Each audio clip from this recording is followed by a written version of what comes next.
بسم اللہ الرحمن الرحیم اللہم صلی علی سیدنا و مولانا محمد وبارک وسلم۔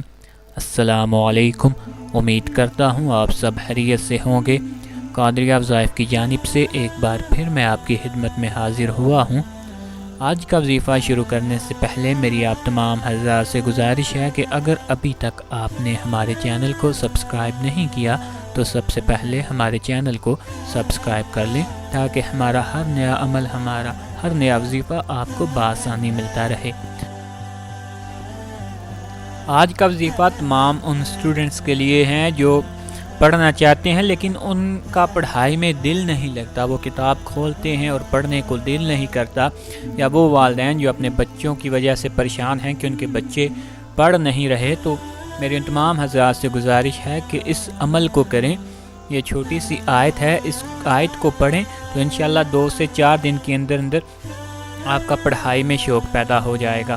تو اس آیت کو پڑھنے سے پہلے اب آپ نے 11 بار درود شریف پڑھ لینا ہے، اور اس آیت کو 11 مرتبہ آپ نے پڑھنا ہے، اور 11 مرتبہ اس آیت کو پڑھنے کے بعد آپ نے پھر 11 مرتبہ درود شریف پڑھ لینا ہے اور اپنے اوپر پھونک مار لینی ہے۔ اور جو والدین اپنے بچوں کی طرف سے اس وظیفہ کو کریں گے وہ اس عمل کو عصر کی نماز کے بعد کرنے کے بعد اپنے بچے کے اوپر پھونک مار دیں تو انشاءاللہ بہت جلد آپ دیکھیں گے کہ بچے کا پڑھائی میں شوق پیدا ہو جائے گا۔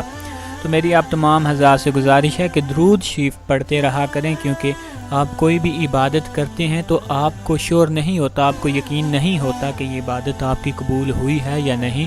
اور واحد عبادت جو ہے وہ درود شریف ہے، جو آپ زبان سے ادا کرتے ہیں تو اسی وقت قبول ہو جاتی ہے، اسی وقت منظور ہو جاتی ہے۔ تو اسی لیے کوئی بھی وظیفہ کرنے سے پہلے آپ کو درود بتایا جاتا ہے کہ آپ درود پڑھ لیا کریں، کیونکہ جب آپ درود پڑھیں گے تو آپ کی جو دعا ہے اس میں طاقت آ جائے گی، اس میں اثر آ جائے گا۔ اسی لیے آپ کو ہر وظیفہ کرنے سے پہلے اور بعد میں درود کا کہا جاتا ہے۔